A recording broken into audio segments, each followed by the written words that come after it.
Hi, I was watching Miriam's Big American Adventure.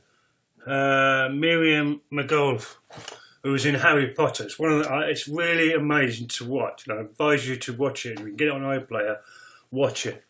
It's really funny because she actually goes to proper downtown Chicago, inner city ghetto projects.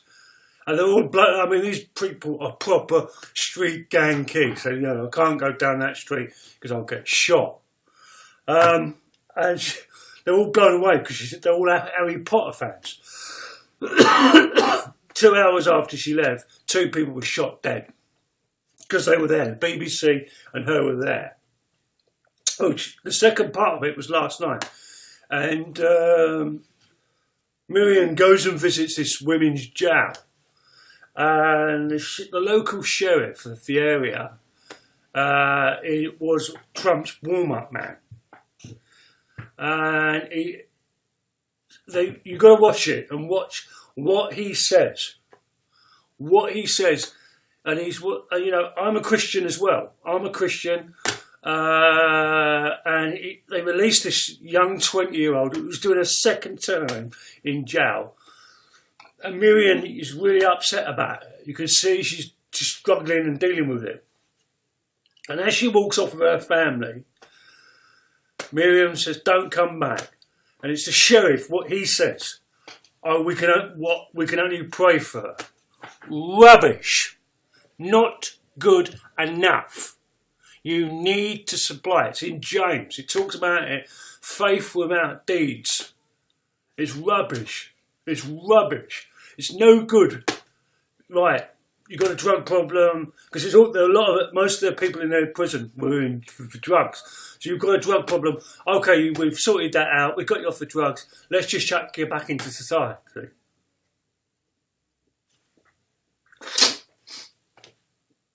It's not good enough just to stand there and say, "Oh, we must pray." You have to supply.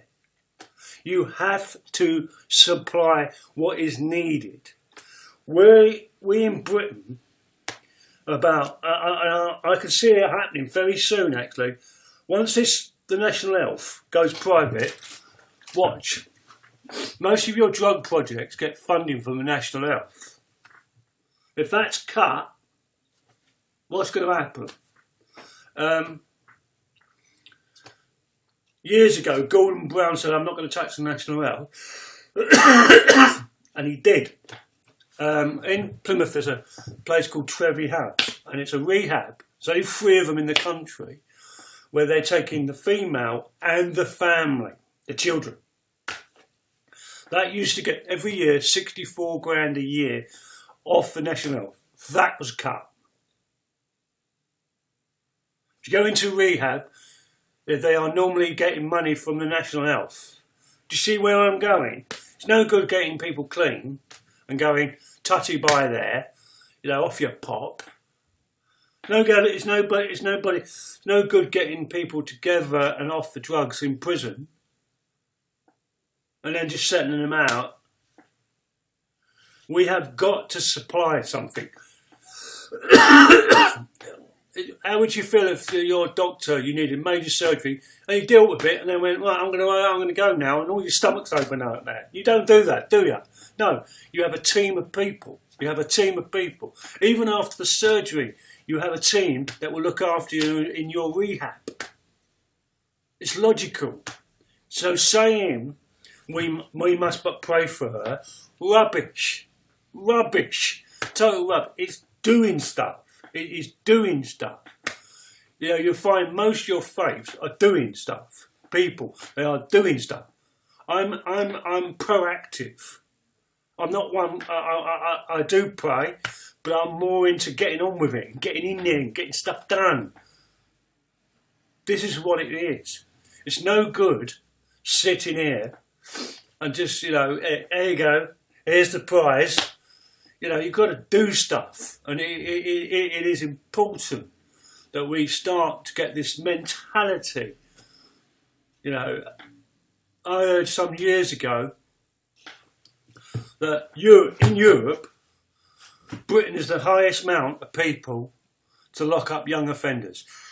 On release of most of your young offenders, 89% will re-offend within 18 months. That has gone up now. Turkey was the lowest. You know, it's no good just locking people up and not giving them treatment. You know, rehab starts when you leave. I have a set of programs that I have to do every single day. That's going to be the rest of my life because of what I've been through and done, and what I'm still getting out some of it, and that is it. My friend David once said to me, "I can't do 11 steps. I can't do 10. I have to do 12 every day." This is not a faction. This is not like a religion. This is what's keeping me alive and stopping me gambling and drinking.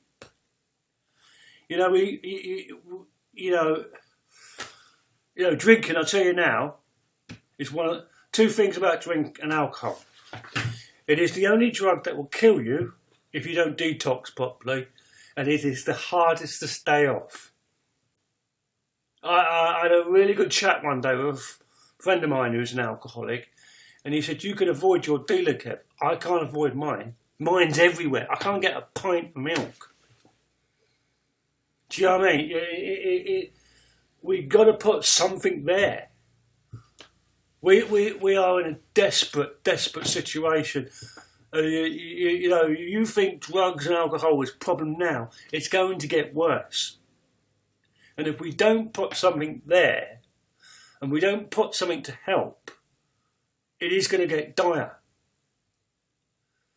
I want to talk to my brothers and sisters who are Christian. Jesus said, "The harvest is plentiful, but the workers are few." And that has never been so true as now. I'm going to tell you something that most of my friends believe. We're in with this. We're profiteering from this situation in our country. There is a time coming when we have got to wake up and smell the coffee. Put away those Victorian principles and just embrace what Christ told us to do. He said to love. He told us to love your neighbour. Who is your neighbour? It is the 7.5 billion people on this planet. There's a brilliant picture of a bunch of Muslims giving out food in Birmingham, and it says those foreigners coming over here feeding our homeless and they were giving them blankets and everything to sleep about. They were doing it every night and have been. I don't want us to be left behind. I really don't want us to be left behind. We have got to start being proactive. We've got to start hitting the numbers. We've got to start getting out there. And I mean out there. And I mean really, really wake up. Wake up. It's like we're in a dream world. We've got to wake up. It is true. Things are not going to get better. If you believe in the Bible, it said it clearly. It won't.